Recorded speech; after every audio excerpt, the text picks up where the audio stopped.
चीन के विरुद्ध लाओस में क्या गठजोड़ बना रहे प्रधानमंत्री मोदी। आसियान देशों से निकटता बढ़ाकर 10 वर्षों में पलट दिया पूरा खेल। वैश्विक राजनीति से लेकर आर्थिक जगत में भारत ने खड़ा किया भूचाल। मित्रों, प्रधानमंत्री मोदी अभी अभी लाओस की यात्रा पर गए थे। ये देश आसियान देशों के समूह में शामिल है, जो भारत के लिए अत्यंत महत्वपूर्ण है। प्रधानमंत्री मोदी लाओस में भारत आसियान सम्मेलन में भाग लेने ही पहुंचे हैं। 77 लाख की जनसंख्या वाला छोटा सा देश लाओस रणनीतिक रूप से भारत के लिए अत्यंत महत्वपूर्ण है। ये वियतनाम, कंबोडिया, चीन, म्यांमार और थाईलैंड से घिरा हुआ है। चीन इस देश पर आधिपत्य स्थापित करने का कई बार षड्यंत्र कर चुका है। इस कारण से भी भारत के लिए ये महत्वपूर्ण हो जाता है। किंतु लाओस ने एक ऐसा कार्य कुछ समय पूर्व ही किया है, जिसने भारत और लाओस के मध्य सांस्कृतिक जुड़ाव को अत्यंत गहरा और हृदय स्पर्शी बना दिया है।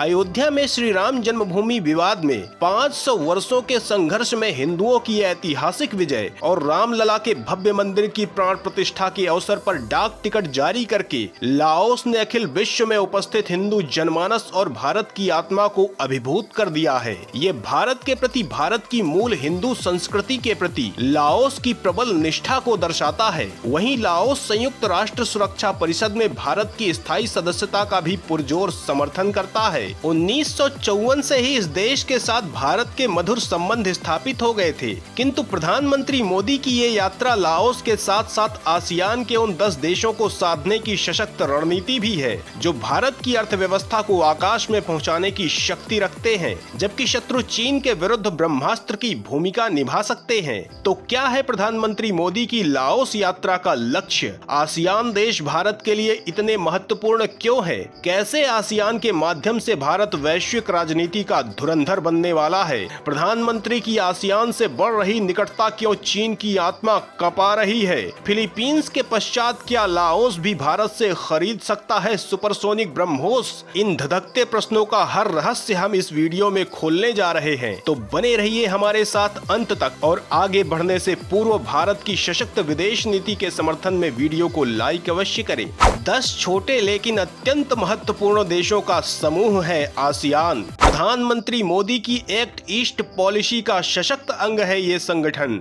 व्यापारिक और रणनीतिक रूप से भारत के लिए सिद्ध हो रहा कल्पवृक्ष। प्रधानमंत्री मोदी की लाओस यात्रा लाओस के साथ भारत के मधुर और गहरे रिश्तों को तो सशक्त करेगी ही, किंतु इसके साथ साथ इस यात्रा से प्रधानमंत्री की एक्ट ईस्ट पॉलिसी भारत के लिए सफलता का ऐतिहासिक कीर्तिमान भी रचेगी। वहीं आसियान के साथ भारत के रक्षा, व्यापार और तकनीकी सहयोग को लेकर भी संबंध और व्यापक होंगे, जो भारत को विश्व की सबसे सशक्त अर्थव्यवस्था की दिशा में बढ़ने में बहुत बड़ी और निर्णायक भूमिका निभाएंगे। फिलीपींस आसियान देशों का ही अंग है, जो भारत की सबसे शक्तिशाली मिसाइल ब्रह्मोस सुपरसोनिक को खरीदने वाला विश्व का पहला देश बना है, जिसके बाद से इस मिसाइल के लिए निरंतर विश्व के कई देश मांग कर रहे हैं। हम आपको आसियान के साथ भारत के संबंधों से होने वाले व्यापक लाभ के विषय में विस्तार से बताएंगे, लेकिन इससे पूर्व हम आपको ये बताना चाहेंगे कि आसियान क्या है, इस संगठन का निर्माण कैसे हुआ। 1945 में दूसरा विश्व युद्ध समाप्त होने के पश्चात दक्षिण पूर्व एशिया के देशों को जापान और पश्चिमी देशों से स्वाधीनता मिली। उनकी जापान से तो शत्रुता समाप्त हो गई, किंतु वो विचारधारा और सीमा विवाद को लेकर आपस में ही उलझने लगे। ये वही समय था जब अमेरिका और सोवियत यूनियन के बीच शीत युद्ध चल रहा था। इसी समय 1965 में इंडोनेशिया में सत्ता परिवर्तन हुआ, जिसमें चीन के समर्थन वाली सुकर्णो सरकार गिर गई, जबकि 1966 में मलेशिया और इंडोनेशिया के बीच चल रहा युद्ध भी समाप्त हो गया। किंतु वियतनाम में अभी भी कम्युनिस्टों के विरुद्ध अमेरिका की कार्यवाही जारी थी, व्यापक बमबारी की जा रही थी। तभी 1967 में दक्षिण पूर्व एशिया के 5 देश शत्रुता भूलकर बैंकॉक में मिले। ये देश मलेशिया, इंडोनेशिया, फिलीपींस, सिंगापुर और थाईलैंड थे। इन देशों ने निश्चित किया कि वो कम्युनिज्म यानी वामपंथ विचारधारा का विस्तार रोकेंगे और क्षेत्र में शांति और समृद्धि स्थापित करेंगे। यही समझौता आसियान संगठन के लिए नींव का पत्थर बन गया। 1990 के दशक में शीत युद्ध समाप्त होने के पश्चात इस संगठन में 5 नए देश कंबोडिया, वियतनाम, ब्रुनोई, लाओस और म्यांमार भी शामिल हो गए। इन देशों ने एक दूसरे से आर्थिक सहयोग बढ़ाने का निर्णय किया, जिससे किसी भी विवाद की स्थिति में भी उनके मध्य युद्ध ना हो।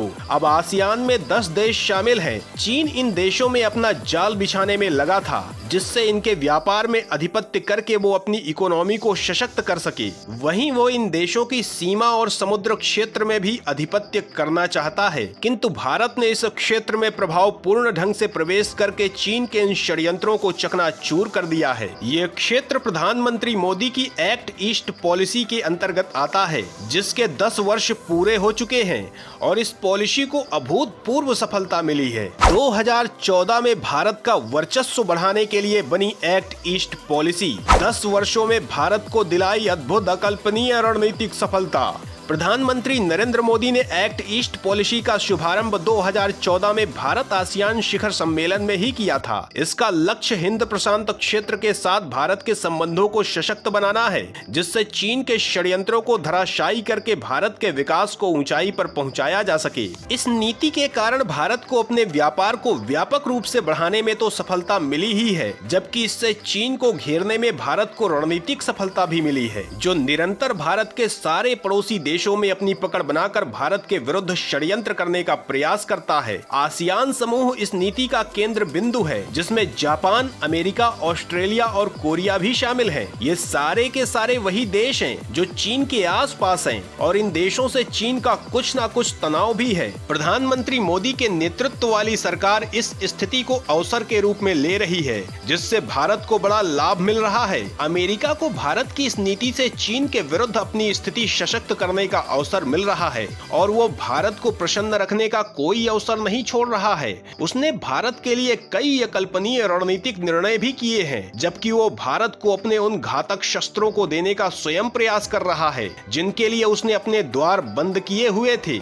यदि हम बात करें आसियान की, तो यह चीन के विरुद्ध भारत का ब्रह्मास्त्र सिद्ध हो रहा है, जो इसी एक्ट ईस्ट पॉलिसी का अंग है। भारत और आसियान देशों के मध्य संबंध 1992 में आरंभ हुए। आसियान देशों ने आपसी मतभेद मिटाकर तेजी से आर्थिक विकास करना आरंभ किया और वो इतना शक्तिशाली होता गया कि उससे पूरा विश्व जुड़ने का प्रयास करने लगा, जबकि एक समय पर उन्हें कोई देखना भी आवश्यक नहीं समझता था। इसी आसियान में सिंगापुर इतना सशक्त है कि इस देश की प्रति व्यक्ति आय कई विकसित देशों की तुलना में बहुत आगे है। ये विश्व के सबसे विकसित देशों में से एक बन चुका है। 2010 में भारत ने आसियान अर्थात association of south east Asian Nations देशों के साथ फ्री ट्रेड एग्रीमेंट साइन किया। 2014 में जब भाजपा की सरकार बनी, तो प्रधानमंत्री नरेंद्र मोदी ने एक्ट ईस्ट पॉलिसी बनाई। भारत का 55% व्यापार दक्षिण चीन सागर से होकर गुजरता है। ऐसे में इन देशों से अच्छे संबंध बनाकर रखना भारत के लिए आवश्यक है, क्योंकि ये सारे देश दक्षिण चीन सागर से जुड़े हुए हैं। समुद्री सुरक्षा के दृष्टिकोण से भी आसियान भारत के लिए अत्यंत महत्वपूर्ण है। 1988 में जब एशिया में आर्थिक संकट आया, तब आसियान देशों की चीन पर निर्भरता बढ़ गई थी। चीन ने इसका लाभ उठाकर इन देशों पर दबाव बनाना आरंभ कर दिया और समुद्री सीमा में मनमानी करने लगा, जिसके पश्चात ये देश अमेरिका के निकट जाने लगे। किंतु भारत ने इसी स्थिति को देखते हुए सशक्त रूप से तीसरे और सुविधाजनक विकल्प के रूप में प्रकट हुआ और अमेरिका सहित पूरा विश्व भारत के इस प्रभाव को मान रहा है। अमेरिका इसी कारण से इस क्षेत्र को हिंद प्रशांत क्षेत्र कहकर पुकारता है, जबकि चीन इसे एशिया प्रशांत क्षेत्र कहता है। भारत चीन के विरुद्ध आसियान का उपयोग रणनीतिक रूप में भी कर रहा है। इसी कारण से फिलीपींस को भारत ने अपनी सबसे शक्तिशाली सुपरसोनिक क्रूज मिसाइल ब्रह्मोस सौंपी है, जिसे उसने चीन के विरुद्ध सक्रिय कर दिया है। चीन फिलीपींस के मध्य समुद्री सीमा को लेकर तनाव बना हुआ है। ऐसे में भारत फिलीपींस को अपने घातक आयुधों से सुसज्जित कर रहा है। ये भारत की वो रणनीति है जिसके अंतर्गत वो चीन द्वारा पाकिस्तान को युद्धक क्षमताएं देने का सशक्त उत्तर देता है और अब विश्व के कई देश भारत की इस मिसाइल को खरीदना चाहते हैं। आसियान के भी कई दूसरे देश इसकी मांग कर रहे हैं। लाओस भी इस पर विचार कर सकता है। ये भारत के तुड़ीर में एक ऐसा ब्रह्मास्त्र है जिसका कोई उत्तर पूरे विश्व में किसी के पास नहीं है। यहाँ तक कि अमेरिका के पास भी ब्रह्मोस का कोई उत्तर नहीं है। इसे रोक पाना असंभव है। इसे भारत और रूस ने मिलकर बनाया था। ये ध्वनि की गति से 3 गुना अधिक स्पीड से लक्ष्य की ओर बढ़ती है। है और एक बार यदि ये छोड़ दी गई तो लक्ष्य को कोई नहीं बचा सकता है। भारत इस मिसाइल का हाइपरसोनिक वर्जन भी तैयार कर रहा है जिसे ब्रह्मोस 2 नाम दिया गया है। इसकी गति मैक 7 तक हो सकती है।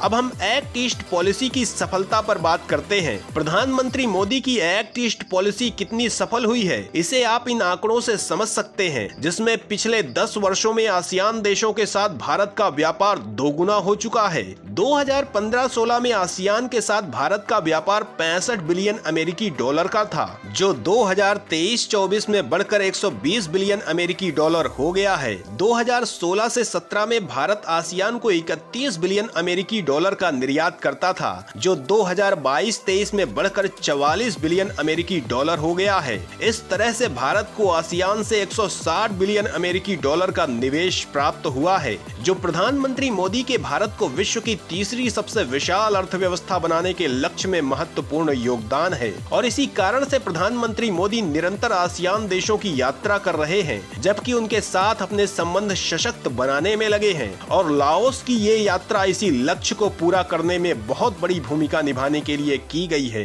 तो मित्रों, भारत की आर्थिक उड़ान को सशक्त बनाने के लिए प्रधानमंत्री मोदी के कदमों पर आपका क्या कहना है, कमेंट में अवश्य बताएं। और यदि अभी तक आपने हमारे चैनल को सब्सक्राइब नहीं किया है तो इसे सब्सक्राइब अवश्य करें।